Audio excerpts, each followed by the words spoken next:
भाइयों बहनों, God bless you. आशा करता हूँ कि आप सब लोग अच्छे होंगे। परमेश्वर आपको आशीष दे। सबसे पहले हम इस युग के उद्धारकर्ता और सृष्टिकर्ता परमेश्वर को धन्यवाद, महिमा, स्तुति और आदर चढ़ाते हैं, क्योंकि वो ही सर्वशक्तिमान पिता परमेश्वर है, जिसने हमें अनंत जीवन देने की प्रतिज्ञा की है। भाइयों बहनों, आज का मेरा टॉपिक है अनंत जीवन का मार्ग फंसा। आप सब लोग जानते होंगे कि फंसा क्या है।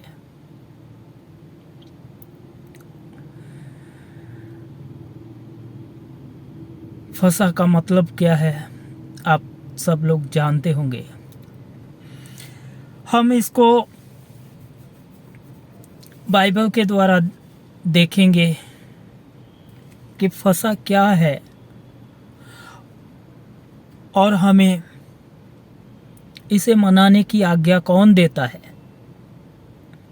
भाइयों बहनों, फंसा मनाने का आदेश हमें कौन देता है, हम ये जानेंगे।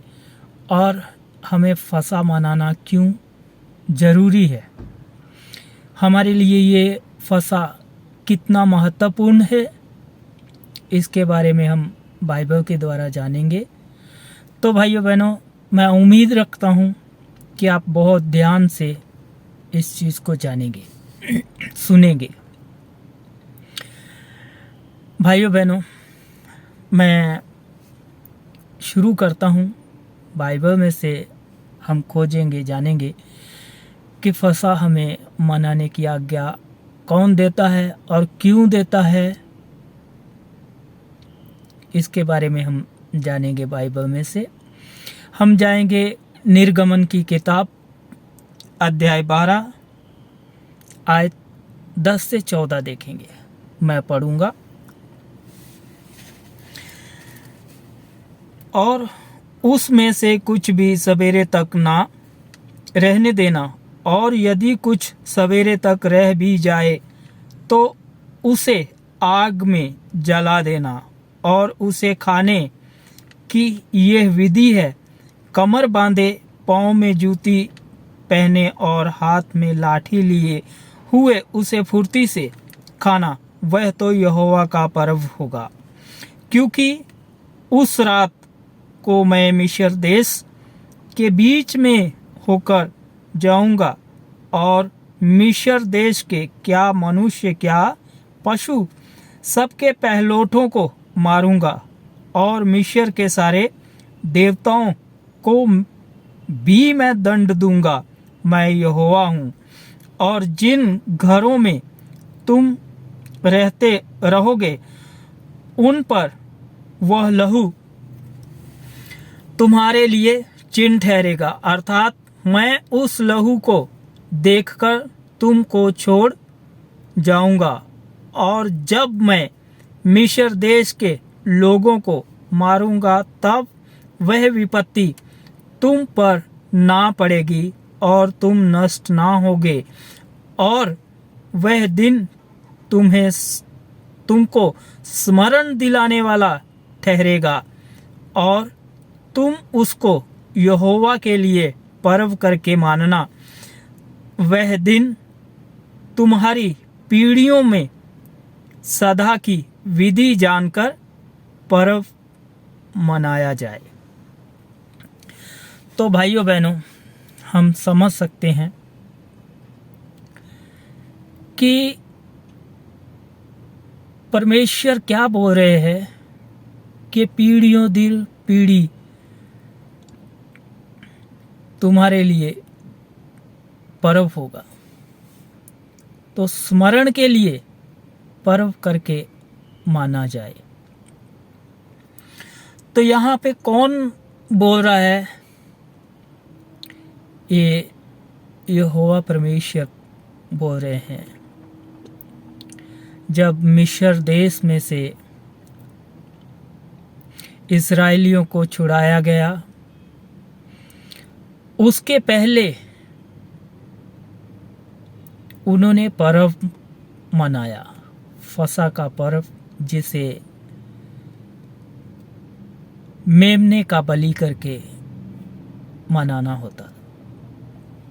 तो भाइयों बहनों, परमेश्वर ने क्या बोला कि जिन घरों के ऊपर लहू लगा होगा उन्हें मैं देखकर छोड़ जाऊंगा,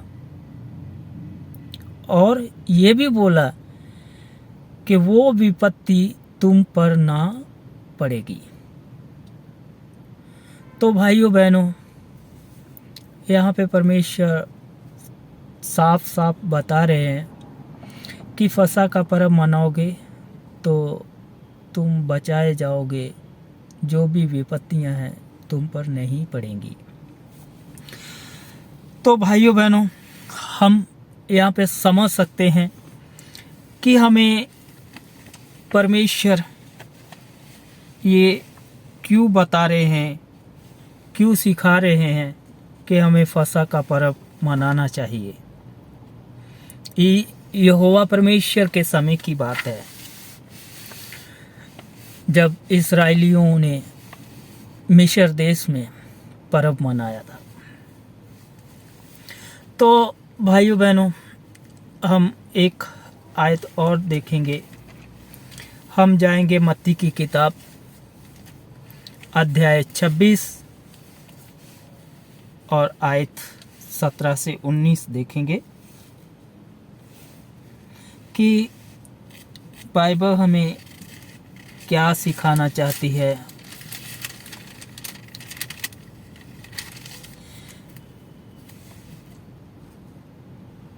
सत्रह से 19 देखेंगे, मैं पढ़ूंगा। अख़मीरी रोटी के पर्व के पहले दिन चेले यीशु के पास आकर पूछने लगे, तू कहाँ चाहता है कि हम तेरे लिए फसह खाने की तैयारी करें? उसने कहा, नगर में अमुक व्यक्ति के पास जाकर उससे कहो, गुरु कहता है कि मेरा समय निकट है, मैं अपने चेलों के साथ तेरे यहाँ पर्व मनाऊंगा। अतः चेलों ने यीशु की आज्ञा मानी और फसह तैयार किया। तो यहाँ पे भाइयों बहनों, हम समझ सकते हैं कि जब यीशु मसीह का पकड़वाने का दिन समय नज़दीक आया, तो उसका इस संसार को छोड़ के, मतलब उनके बारे में जो भविष्यवाणी की थी वो पूरी होने का समय निकट आ गया। तो यीशु मसीह ने अपने चेलों को फसह मनाने की तैयारी, फसह की तैयारी करने का बोला, उनको आज्ञा दी कि फसह तैयार कर। तो यहाँ पे यीशु मसीह भी बोल रहे हैं, अपने चेलों को कह रहे हैं कि अमुक व्यक्ति के पास जाकर उसको बोलो कि गुरु कहता है कि मेरा समय निकट है और मैं अपने चेलों के साथ तेरे यहाँ पर्व मनाऊंगा। तो भाइयों बहनों, वहाँ पे हमने निर्गमन में क्या पढ़ा? फसह का पर्व, और यहाँ पे भी लिखा हुआ है पर्व मनाऊंगा, और नीचे लिखा हुआ है चेलों ने यीशु की आज्ञा मानी और फसह तैयार किया। तो यहाँ पे भी परमेश्वर यही सिखा रहे हैं कि फसा मनाना हमारे लिए ज़रूरी है। क्या यीशु मसीह के लिए ज़रूरी था फसा मनाना? वो तो खुद परमेश्वर थे, पर उन्होंने हमको नमूना दिखाया है। उन्होंने हमें ये करने की आज्ञा दी है कि ये फसा का पर्व कैसे मनाना है। उन्होंने हमें सिखाया है। तो भाइयों बहनों, अभी हम समझ सकते हैं कि नए नियम में फसा मनाने की आज्ञा किसने हमें दी? वह पुत्र परमेश्वर यीशु थे। नए नियम के समय में भी परमेश्वर ने हमें फसा मनाने की आज्ञा दी। तो भाइयों बहनों, परमेश्वर ने हमें आज्ञा दी है, तो क्या हम उसकी आज्ञा का पालन करते हैं? फसा हम कब मनाते हैं? मनाते भी हैं या नहीं? फसा मनाना बहुत महत्वपूर्ण है भाइयों बहनों। हम एक आयत और देखेंगे। हम जाएंगे यूहन्ना की किताब अध्याय 6 आयत 53-54 देखेंगे कि परमेश्वर हमें क्यों फसा मनाने की आज्ञा दे रहे हैं। मैं पढ़ूंगा। यीशु ने उनसे कहा, मैं तुमसे सच सच कहता हूं कि जब तक तुम मनुष्य के पुत्र का मांस ना खाओ और उसका लहू ना पियो, तुम में जीवन नहीं। जो मेरा मांस खाता और मेरा लहू पीता है, अनंत जीवन उसी का है और मैं उसे अंतिम दिन फिर जिला उठाऊंगा। तो भाइयों बहनों, यहाँ परमेश्वर स्पष्ट रूप से बता रहे हैं कि जो मेरा मांस खाता और मेरा लहू पीता है, अनंत जीवन उसी का है और मैं उसे अंतिम दिन फिर जिला उठाऊंगा। तो भाइयों बहनों, अभी हमें समझ आ रहा है कि परमेश्वर हमें अनंत जीवन देने के लिए फसा का पर्व मनाने को कहते हैं। तो क्या हमें फसा का पर्व मनाना चाहिए? अनंत जीवन पाने के लिए हमें क्या खाना चाहिए? वह यीशु मसीह का लहू और मांस है। अगर हम यीशु का मांस नहीं खाते और उसका लहू नहीं पीते, क्या हम अनंत जीवन पा सकते हैं? नहीं। हमारे लिए अनंत जीवन पाने का एक ही मार्ग है, वह यीशु मसीह का मांस खाना और लहू पीना। तो भाइयों बहनों, हम समझ सकते हैं कि परमेश्वर हमें अपना मांस और लहू कैसे खाने को दे रहे हैं। तो हमें उनकी आज्ञा का पालन अवश्य ही करना चाहिए, क्योंकि अनंत जीवन परमेश्वर के सिवा और कोई नहीं दे सकता। तो भाइयों बहनों, अभी हमें समझना चाहिए, सोचना चाहिए कि हमें अनंत जीवन पाने के लिए ये सब तो करना बहुत महत्वपूर्ण है हमारे लिए। तो भाइयों बहनों, हम एक आयत अध्याय और देखेंगे। हम जाएंगे लूका की किताब में जाएंगे। हम देखेंगे लूका 22 का 19 से 20 देखेंगे कि परमेश्वर हमें क्या सिखाते हैं मैं पढ़ता हूँ। फिर उसने रोटी ली और धन्यवाद करके तोड़ी और उनको ये कहते हुए दी, यह मेरी देह है जो तुम्हारे लिए दी जाती है। मेरे स्मरण के लिए यही किया करो। इसी रीति से उसने भोजन के बाद कटोरा भी ये कहते हुए दिया, ये कटोरा मेरे उस लहू में जो तुम्हारे लिए बहाया जाता है नई वाचा है। तो भाइयों बहनों, हम लोग कुछ नई वाचा का फसा बोलते हैं, कोई नई वाचा बोलता है, कोई फसा का पर्व बोलता है।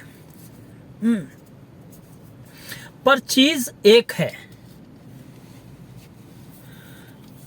तो अभी परमेश्वर हमको स्पष्ट बता रहे हैं कि ये तुम्हारे लिए है। तो फिर हमें ये सब करना चाहिए ना, क्योंकि जब खुद परमेश्वर जिसने सृष्टि की रचना की, जो हमारे उद्धारकर्ता परमेश्वर है, वो सामने से हमें बता रहे हैं, हमें समझा रहे हैं कि हमें ये सब करना चाहिए, तो फिर हम क्यों नहीं करते? भाइयों बहनों, ऐसे ही हम एक इसी किताब का 22 का 7 से 8 भी देखेंगे। तब अख़मीरी रोटी के पर्व का दिन आया, जिसमें फसह का मेमना बलि करना आवश्यक था। यीशु ने पतरस और यूहन्ना को ये कहकर भेजा, जाकर हमारे खाने के लिए फसह तैयार करो। तो भाइयों बहनों, यहाँ परमेश्वर खुद किसको बोल रहे हैं? यूहन्ना और पतरस को बोल रहे कि हमारे फसह खाने के लिए तैयार करो। जब परमेश्वर खुद फसह मना रहे हैं, तो फिर क्या हमको फसह नहीं मनाना चाहिए? हमको भी मनाना चाहिए। यीशु ने अपने चेलों को फसह तैयार करने की आज्ञा दी और उसे मनाया। आइए हम पद 19 और 20 भी देखेंगे।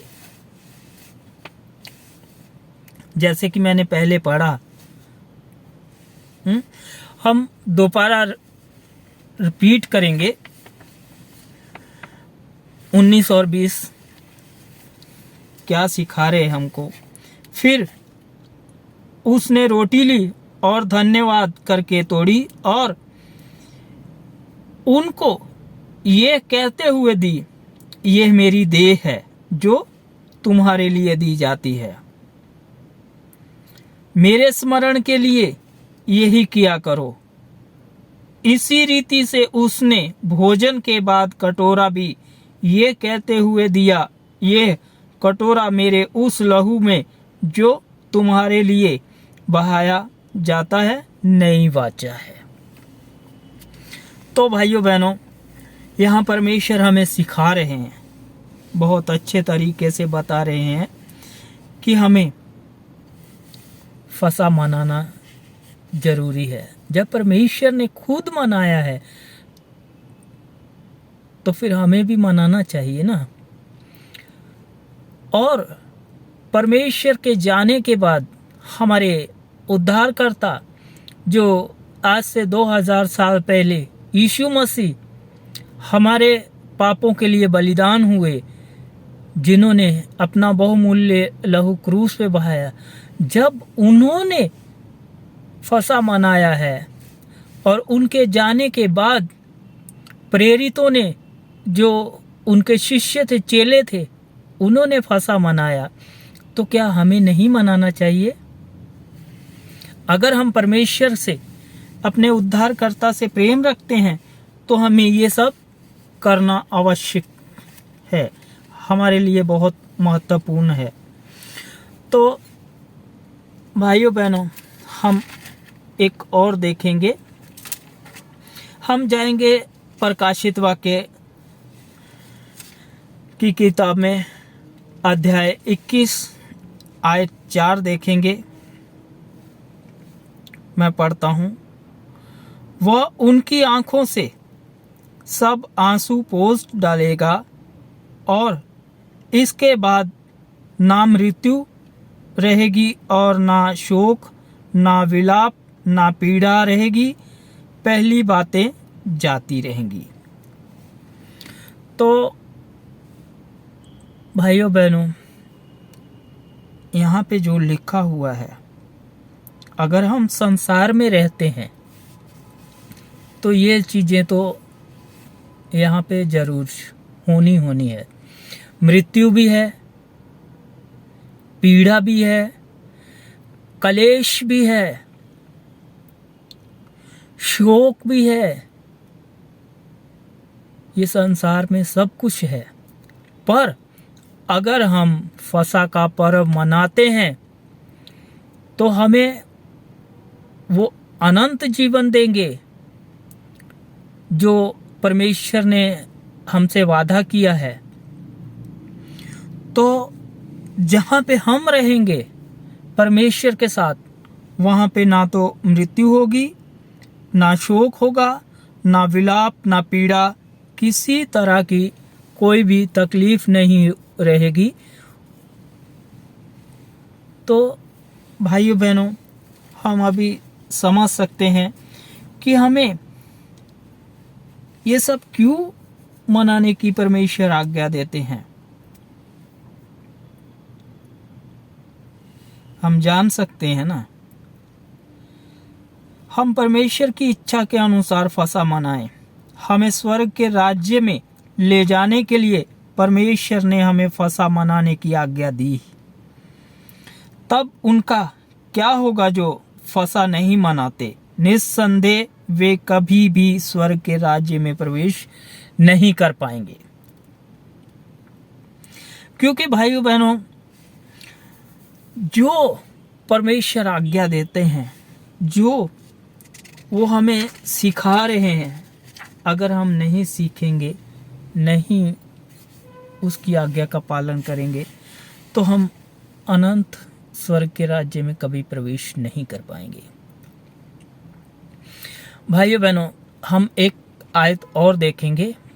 हम जाएंगे मत्ती की किताब, अध्याय 7 आयत 21 देखेंगे कि परमेश्वर हमसे क्या कहते हैं। मैं पढ़ूंगा। जो मुझसे हे प्रभु कहता है, उनमें से हर एक स्वर्ग के राज्य में प्रवेश ना करेगा, परंतु वही जो मेरे स्वर्गीय पिता की इच्छा पर चलता है, स्वर्ग के राज्य में वो ही प्रवेश कर सकता है। तो भाइयों बहनों, प्रभु यीशु अपने स्वर्गीय पिता किसको बोलते हैं? आज से 2000 साल जब पहले हमारे उद्धारकर्ता परमेश्वर इस धरती पे पापी शरीर पहनकर आए, तो उन्होंने हर एक के साथ बात करते हुए भी ज्यादातर यही बोला कि मेरे स्वर्गीय पिता। जैसे हम बोलते हैं पिता परमेश्वर, पुत्र परमेश्वर और पवित्र आत्मा परमेश्वर। तो भाइयों बहनों, पिता यहोवा परमेश्वर को बोला जाता है। तो वही हमें सिखा रहे हैं कि जो मेरे स्वर्गीय पिता की इच्छा पर चलता है, केवल वो ही स्वर्गीय राज में प्रवेश कर सकता है। क्या फसह मनाना परमेश्वर की इच्छा है या नहीं? चाहे हम पुराने नियम के समय में हों या नए नियम के समय में हों, युग के पूरे वह परमेश्वर हैं जो हमें फंसा मनाने की आज्ञा देते हैं। इसलिए फंसा मनाना परमेश्वर की पूर्ण इच्छा है। केवल वे जो परमेश्वर की इच्छा की आज्ञाकारिता में फंसा मनाते हैं स्वर्ग के राज्य में प्रवेश करेंगे। इसलिए भाइयों बहनों, आइए हम भी पूरी ईमानदारी से, मन की गहराई से परमेश्वर की इच्छा के अनुसार उनकी आज्ञा का पालन करें। जो उन्होंने हमको विधियां दी है, जो उन्होंने हमें आज्ञा दी है, हम उस आज्ञा का ईमानदारी से पालन करें और स्वर्ग के राज्य में प्रवेश करने के लिए अपने आप को उनके परमेश्वर के अनुग्रह और दया से तैयार कर सकें। भाइयों बहनों, मैं आज का टॉपिक समाप्त करना चाहता हूं। इसके लिए मैं आपसे निवेदन करता हूं, विनती करता हूं, कृपया अगर आप अपने उद्धारकर्ता सृष्टिकर्ता परमेश्वर से प्रेम रखते हैं, उनकी इच्छा के अनुसार कार्य कीजिए, उनकी हर आज्ञा का पालन कीजिए, ताकि हम सब भाई बहन मिलकर स्वर्ग राज्य में प्रवेश कर सकें। भाइयों बहनों, अगर मेरा वीडियो आपको थोड़ा सा भी 100 में से 1% भी अच्छा लगा हो तो कृपया लाइक और सब्सक्राइब कीजिए, ताकि आपके प्रेम को हम महसूस कर सकें और आपकी सहायता से ये वचन जो परमेश्वर का पवित्र वचन है, हमारे संसार में जितने भी भाई बहन हैं उन तक पहुंच सके। आपका धन्यवाद।